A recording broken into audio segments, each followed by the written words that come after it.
بسم اللہ الرحمن الرحیم۔ علامہ اقبال سے غیر مسلم نوجوانوں کے تین واقعات مشہور ہیں، ان کے راوی علامہ اقبال ہیں۔ ان میں سے جو پہلا ہے وہ ہے مسٹر داؤد اپمن۔ مشہور انگریز نو مسلم مسٹر داؤد اپمن، مرحوم ایڈیٹر مسلم آؤٹ لک لاہور، ایک نہایت زندہ دل آدمی تھے۔ آپ کی عالمانہ زندگی کی عجیب و غریب خصوصیات میں سے ایک یہ تھی کہ آپ کو پلاؤ سے نہایت ہی غیر معمولی محبت تھی۔ اگر کوئی شخص آپ کو پلاؤ بھیجتا تھا، آپ برابر کئی ہفتے اس کا شکریہ ادا کرتے رہتے تھے۔ میں نے ایک دن مرحوم سے سوال کیا، آپ کے مشرف با اسلام ہونے کے اسباب کیا ہیں؟ مرحوم نے فرمایا، میرے مسلمان کا قصہ نہایت ہی عجیب ہے، اگر میں عرض کروں تو آپ حیران رہ جائیں گے۔ میرا اسلام کے متعلق کوئی مطالعہ نہیں تھا کہ مجھے کسی عالم و فاضل مسلمان کی صحبت میسر نہ آئی تھی کہ مجھ پر اسلام کی خوبیاں منکشف ہوتی۔ میں انگلستان سے آیا اور بمبئی میں رہنے لگا۔ ہندوستان میں میرے سب سے پہلے دوست وہ لوگ تھے جو سیاسی تحریکات میں حصہ لیتے تھے۔ بمبئی کے مذہبی حلقوں سے نہ میرا تعارف تھا نہ تعلق۔ جب میں نے ہندوستان کی سیاسی تحریکات میں حصہ لینا شروع کیا تو بعض مقامی مسلمانوں سے بھی میری ملاقات ہوئی اور میں ان کے ہاں آنا جانے لگا۔ ایک دفعہ ایک معزز مسلمان نے مجھے کھانے پر بلایا۔ اسلامی تاریخ کے مطابق دسترخوان بچھایا گیا۔ اس وقت جو چیزیں میرے سامنے لائی گئیں ان میں سے ایک پلاؤ بھی تھا۔ میری زندگی میں یہ پہلا موقع تھا کہ میری زبان اس بہشتی نعمت سے لذت اندوز ہوئی۔ میں پلاؤ کھا رہا تھا، مزے لے رہا تھا، مسحور ہو رہا تھا اور ساتھ ہی ساتھ کچھ غور کر رہا تھا۔ آپ کیا غور کر رہے تھے؟ ڈاکٹر اقبال نے تجسس سے پوچھا۔ میں نہیں کہہ سکتا میری سوچ کیا تھی ڈاکٹر صاحب، میں صرف یہ کہہ سکتا ہوں میں پلاؤ کھا رہا تھا اور اس کے ساتھ ہی میرے خیالات میں ایک نہایت ہی خوشگوار تبدیلی پیدا ہو رہی تھی۔ یکایک مجھے ایک خیال سوجھا، اس طرح کہ تمام جسم میں ایک بجلی سی دوڑ گئی۔ میں نے محسوس کیا ہے کہ غیب سے ایک نشتر چلا ہے اور میری کایا پلٹ گئی ہے۔ میں نے خیال کیا کہ جس قوم کا مذاق کھانے کے معاملے میں اس قدر لطیف اور پاکیزہ ہے، دین اور روحانیت کے معاملے میں اس کا کتنا معیار کچھ لطیف اور پاکیزہ ہوگا۔ یہ کہہ کر مسٹر اپمن نے کہکہ لگایا اور کہا، ڈاکٹر صاحب، مجھے نہ تو آپ کے کسی ملا نے مسلمان کیا اور نہ صوفی نے، میں تو حضرت پلاؤ کے ہاتھ پر مشرف با اسلام ہوا ہوں۔ ڈاکٹر صاحب نے فرمایا۔ دو چار کہکوں کے بعد مسٹر داؤد اپمن نے پھر سنجیدہ ہوئے اور کہنے لگے، میں نے پلاؤ کی رکابی کے سامنے بیٹھ کر مسلمانوں کی خوش مذاقی اور اسلام کے لطافت کا جو اندازہ کیا تھا، بعد کے مطالعہ اسلام سے وہ بالکل صحیح ثابت ہوا۔ میں نے دیکھا کہ زندگی کے ہر میدان میں اسلام صرف بلندی اور برتری کا علم بردار ہے۔ اسلام کی سلطنت میں کہیں بھی بد مذاقی اور پستی نہیں ہے۔ جس قدر اسلام کی عبادت بلند ہے، اسی قدر اسلام کی تہذیب بھی بلند ہے۔ جس قدر اسلام کے طعام و لباس بلند ہیں، میرے نزدیک کسی شخص کے قبول اسلام کے معنی یہ ہیں کہ وہ ساری دنیا سے اونچا ہو جاتا ہے اور پھر اس کی زندگی میں جس قدر بھی اعمال سرد ہوتے ہیں وہ بھی دنیا بھر کے عملوں سے اونچے ہوتے ہیں۔ اس کے بعد مسٹر داؤد اپمن پھر ہنسے اور پلاؤ کی تعریف کرنے لگے۔ ہماری گفتگو کا محاصل یہ تھا، پلاؤ زندہ باد۔ ڈاکٹر اقبال نے کیا خوب کہا، اسلام زندہ باد، مسٹر داؤد اپمن نے جواب دیا۔ اس میں دوسرے نمبر پر آتی ہے لیڈی بارنس۔ لیڈی بارنس کے قبول اسلام کا واقعہ ڈاکٹر علامہ اقبال نے اس طرح بیان فرمایا ہے۔ لیڈی بارنس ایک نو مسلم فوجی انگریز کی بیوی تھی۔ چند سال کا ذکر ہے کہ یہ دونوں میاں بیوی ایک مقدمے میں مبتلا ہو گئے اور اسی سلسلے میں میرے پاس آئے۔ کیونکہ الزامات نادرست تھے، اس لیے تھوڑی سی پریشانی کے بعد عدالت نے ان دونوں کو عزت کے ساتھ بری کر دیا۔ اس کے چند روز بعد لیڈی بارنس میرا شکریہ ادا کرنے کے لیے لاہور تشریف لائے۔ اس وقت میں نے سوال کیا، لیڈی صاحبہ، آپ کے مشرف با اسلام ہونے کے اسباب کیا ہیں؟ مسلمانوں کے ایمان کی پختگی، ڈاکٹر صاحب، لیڈی بارنس نے جواب دیا۔ لیڈی صاحبہ، میں نہیں سمجھا، اس سے آپ کی کیا مراد ہے؟ ڈاکٹر اقبال نے تجسس سے پوچھا۔ ڈاکٹر صاحب، میں نے دیکھا ہے کہ دنیا بھر میں کوئی بھی قوم ایسی نہیں ہے جس کا مسلمانوں کی طرح ایمان پختہ ہو، بس اسی چیز نے مجھے اسلام کا حلقہ بگوش بنا دیا ہے۔ لیڈی بارنس نے اپنا نظریہ پیش کر کے تھوڑا سا تامل فرمایا اور کہا، ڈاکٹر صاحب، میں ایک ہوٹل کی مالکہ تھی، یہیں ایک دفعہ میجر صاحب کھانے کے لیے تشریف لائے تھے۔ مجھے معلوم ہوا کہ وہ مسلمان ہیں۔ تھوڑا عرصہ ہماری گفتگویں جاری رہیں اور اس کے بعد میری ان سے شادی ہو گئی۔ میرے ہوٹل میں ایک 70 سالہ بوڑھا مسلمان ملازم تھا۔ اس بوڑھے کا فرزند نہایت ہی خوبصورت نوجوان تھا۔ پچھلی بیماری میں یہ چل بسا تو مجھے بے حد صدمہ ہوا۔ میں بوڑھے کے پاس تعزیت کے لیے گئی، اسے تسلی دی اور دلی رنج و غم کا اظہار کیا۔ بوڑھا نہایت غیر متاثر حالت میں میرے الفاظ سنتا رہا اور جب میں غم کی باتیں ختم کر چکی تو اس نے نہایت شاکرانہ انداز میں آسمان کی طرف انگلی اٹھائی اور کہا، مہم صاحب، یہ خدا کی تقدیر ہے، خدا کی امانت تھی، خدا لے گیا، اس میں غمزدہ ہونے کی کیا بات ہے؟ ہمیں تو ہر حال میں خدائے غفور کا شکر ادا کرنا چاہیے، بلکہ ہم پر تو ہر حال میں خدائے غفور کا شکر ادا کرنا واجب ہے۔ لیڈی بارنس اتنا کہہ کر رک گئی۔ ایسا معلوم ہوتا تھا کہ گویا اس نے کوئی نہایت عجیب معجزہ بیان کیا ہے اور اب وہ زبان حال سے مجھ سے یہ مطالبہ کر رہی تھی کہ میں بھی اس کے ساتھ مل کر حیرت کا اظہار کروں۔ میں نے کہا، لیڈی صاحبہ۔ پھر لیڈی صاحبہ نے پھر اپنا قصہ شروع کیا اور کہا، ڈاکٹر صاحب، بڈھے کا آسمان کی طرف انگلی اٹھانا ہمیشہ کے لیے میرے دل میں پیوست ہو گیا۔ میں بار بار اس کے الفاظ پر غور کرتی تھی اور حیران تھی کہ الہی، اس دنیا میں اس قسم کے صابر اور شاکر اور مطمئن دل بھی موجود ہیں۔ مجھے بڑی کافی یہ تھی کہ بڈھے نے ایسا پر استقامت دل کیسے پایا۔ اسی غرض سے میں نے پوچھا، کیا مرحوم کے اہل و عیال بھی تھے؟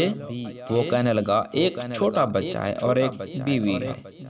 بڈھے کے اس جواب نے میری حیرت کو کم کر دیا۔ میں نے بڈھے کے یہ اطمینان قلب کی تعویل کی، چونکہ پوتا موجود ہے اس واسطے وہ اس کی زندگی اور محبت کا سہارا ہوگا۔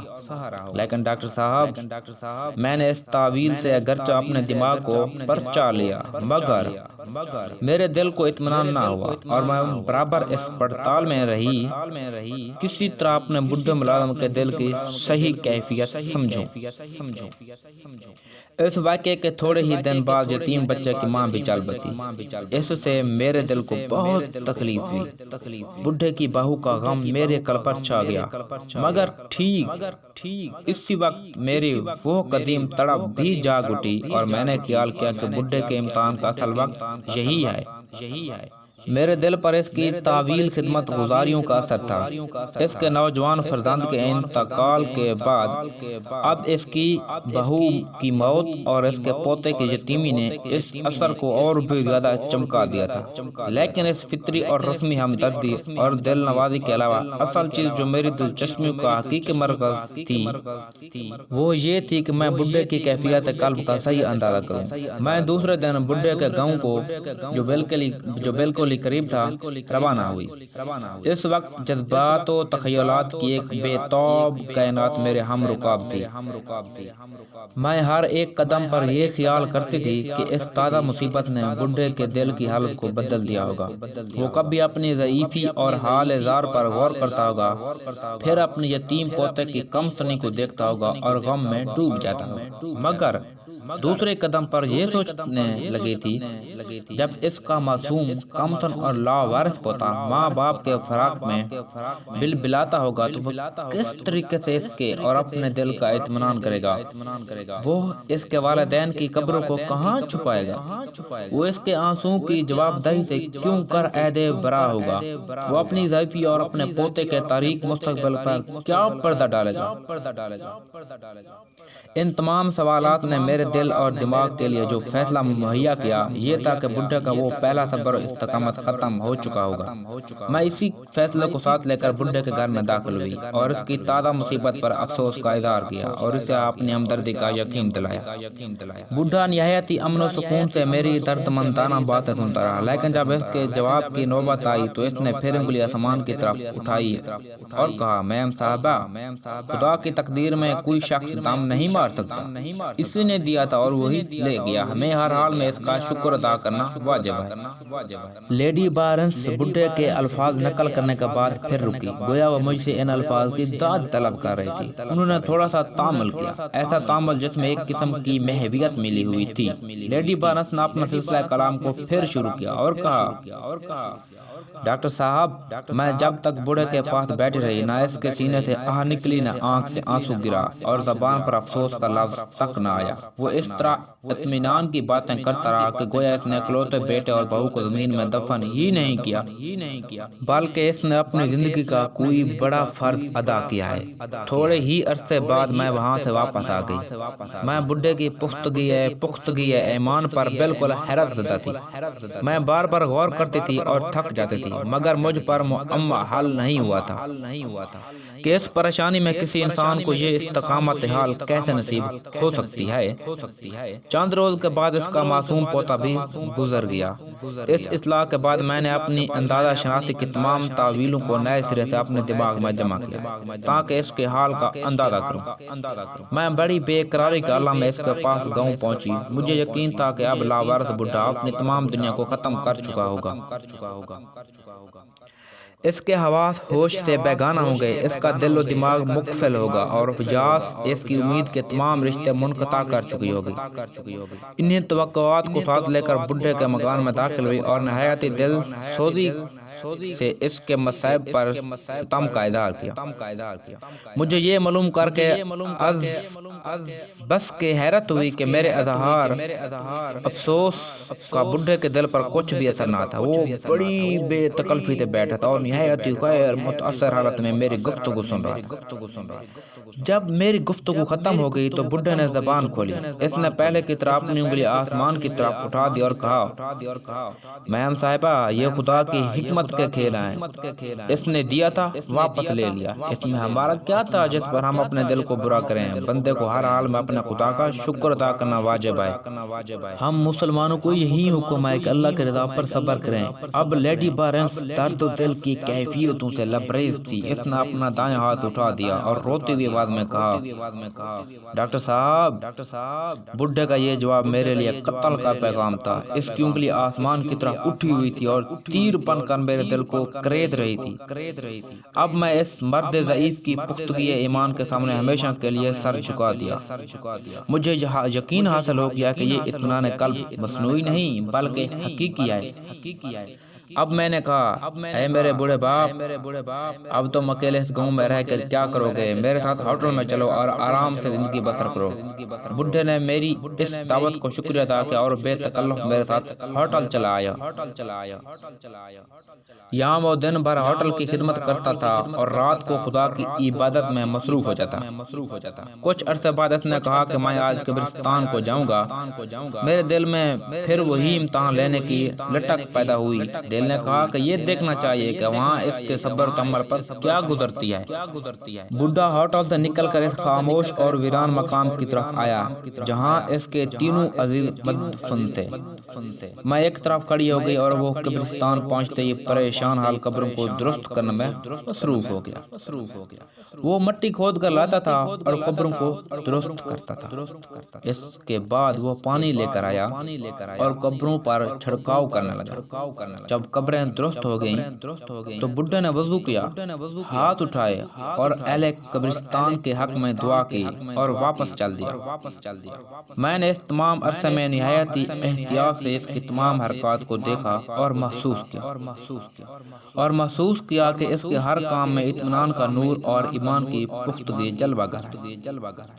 اب میرے دل پر ایک غیبی نشتر چلا اور مجھے محسوس ہوا کہ یہ بڈھے کی خوبی نہیں بلکہ یہ دین کی خوبی ہے جس کا بڈھا پیروکار ہے۔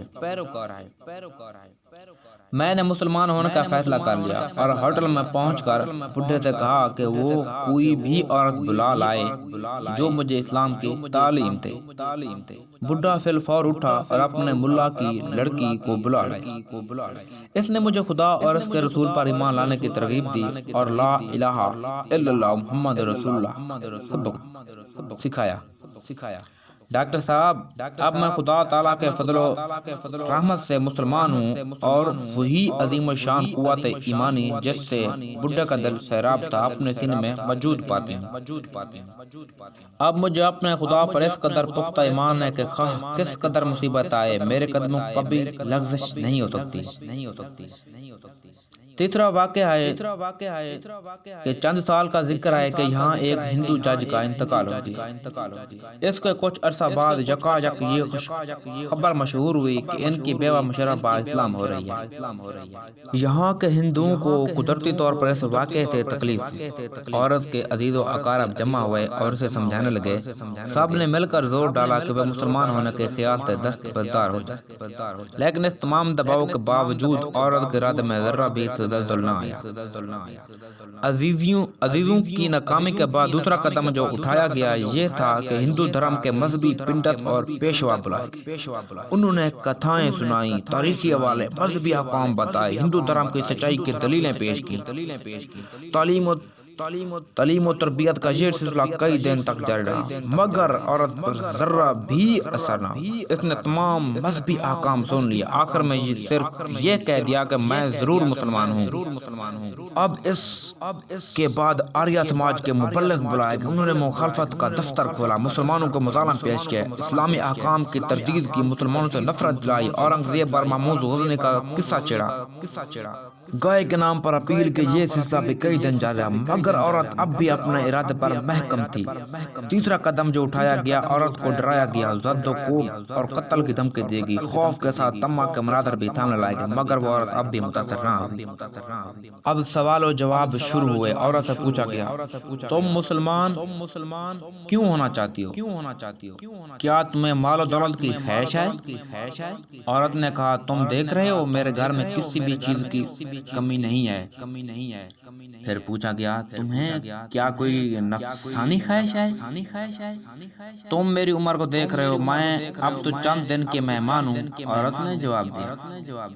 پھر پوچھا گیا، کیا کسی مسلمان مولوی یا مبلغ نے تمہیں بہکایا ہے؟ عورت نے جواب دیا، میں زندگی بھر کسی مسلمان مولوی یا مبلغ سے نہیں ملی۔ عورت نے جواب دیا۔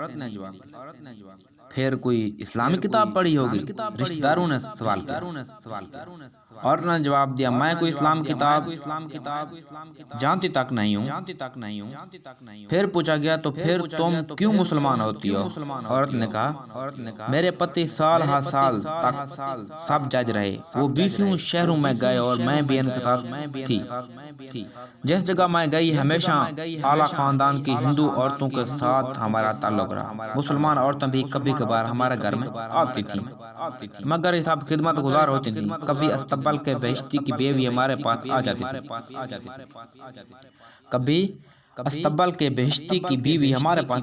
تھی، کبھی دھوبن کی لڑکیاں آ جاتی، کبھی کسی مسلمان پنساری کو ہم خود بلا لیتے تھے۔ بس اس سے زیادہ اسلام اور مسلمانوں کے متعلق مجھے کچھ معلوم نہیں ہے۔ سامعین میں ذرا امید پیدا ہوئی اور انہوں نے کہا، پھر تو کوئی وجہ نہیں کہ تم مسلمان ہو جاؤ۔ عورت نے بیان کیا بے شک جن مسلمان عورتوں سے میں ملی وہ اکثر غریب، محتاج اور میلی تھیں۔ متمول گھرانے کی مسلمان عورتوں سے ملنے جلنے کا مجھے اتفاق نہیں ہوا، مگر ہندو عورتیں جن کے ساتھ رات اور دن میری نشست و برخاست تھی سب امیر، متمول اور روشن خیال تھیں۔ اس تفاوت کے باوجود میں نے ہر جگہ ہندو اور مسلمان عورتوں میں ایک واضح فرق دیکھا ہے۔ اس آخری جملے پر تمام سننے والوں کے دل دھڑکنے لگے، سب کی نگاہیں بے اختیار عورت کی طرف جھک گئیں۔ ہر شخص حیرت و اضطراب کی تصویر بن گیا اور وہ عورت کے اس جملہ کا انتظار کرنے لگے۔ عورت نے اپنے سلسلہ کلام کو جاری رکھتے ہوئے کہا، فرق یہ ہے کہ جس قدر بھی ہندو عورتوں سے ملی ہوں ان کے جسم سے مجھے ایک قسم کی بدبو آتی تھی، مگر اسی کے ساتھ یہ بھی میں نے ہر جگہ دیکھا کہ غریب سے غریب مسلمان عورتوں کے جسم میں یہ بدبو موجود نہ تھی۔ میں اپنے پتی کی زندگی سے لے کر اب تک اس تفاوت پر غور کرتی رہی ہوں، لیکن سبب معلوم کر لیا ہے۔ میں نے معلوم کر لیا ہے کہ مسلمان چونکہ خدا پرست اور ایماندار ہیں اور ان کی روح پاک ہے، اس واسطے ان کے جسم سے بو نہیں آتی، وہ صاف پہنے یا نہ صاف، ان کے جسم ضرور بو سے پاک ہوتے ہیں، لیکن اس کے برخلاف ہندو جو مشرک ہیں اور ان کی روح پاک نہیں ہے، اس واسطے خواہ وہ کس قدر بھی صاف اور پرتکلف لباس پہنے ان کے جسم بو سے پاک نہیں ہوتے۔ اس اعلان کے بعد عورت کی آنکھیں ڈبڈبا گئیں، اس کے چہرے پر جوش ایمان کی سرخیاں دوڑنے لگی اور اس نے آہ بھری اور بھرائی ہوئی آواز میں اپنے رشتہ داروں کو تنبیہ کی، مجھے اپنے حال پر چھوڑ دو، میں اسلامی توحید کے نور سے اپنی روح کو پاک کرنا چاہتی ہوں، میں اس واسطے ضرور مسلمان ہوگی۔ اسی وقت عورت نے اپنے غضبناک رشتہ داروں کے سامنے کلمہ پڑھا۔ وہ عورت کے بیان پر بہت پریشان تھے مگر کوئی تسلی بخش جواب نہ دے سکے۔ عورت اپنے اصرار پر قائم رہی اور بالآخر مسلمان ہو گئی۔ ان تینوں واقعات سے ہمیں یہ سبق ملتا ہے، اخلاقی سبق، کہ ایک مسلمان کو اپنے خدا پر پختہ یقین رکھنا چاہیے، چاہے مصیبت کتنی بھی بڑی ہو، لیکن اگر اسے اپنے خدا پر پختہ یقین ہے تو اللہ تعالیٰ مصیبت میں اس کی مدد کرتا ہے، کیونکہ اللہ تعالیٰ قرآن مجید میں فرماتا ہے ان مع العسر یسرا، بے شک ہر مشکل کے ساتھ آسانی ہے۔ جو موجودہ صورتحال ہے اس کے مطابق ہم مسلمان کوئی بھی تکلیف آتی ہے ہم صبر نہیں کرتے، ہم فوراً پریشان ہو جاتے ہیں، جبکہ ہمارے پیارے نبی صلی اللہ علیہ وسلم پر بھی تکالیف کے پہاڑ ڈھائے گئے، مظالم کے پہاڑ ڈھائے گئے۔ جب آپ طائف میں تبلیغ کی غرض سے گئے تھے تو طائف کے لوگوں نے آپ کو پتھر مار مار کر لہو لہان کر دیا تھا۔ کہ اتنے میں حضرت جبرائیل علیہ السلام حاضر ہوئے اور فرمایا، اے اللہ کے پیارے رسول، اگر آپ حکم دیں تو میں ان دونوں پہاڑوں کو ملا کر طائف والوں کو نیست و نابود کر دوں۔ تو اس پر ہمارے پیارے نبی صلی اللہ علیہ وسلم نے فرمایا، اللہ تعالیٰ سے دعا فرمائی، اے اللہ ان طائف والوں کو نصیحت فرما، یہ مجھے نہیں پہچانتے کہ میں کون ہوں، لیکن ان کی نسلیں مجھے ضرور پہچانیں گی۔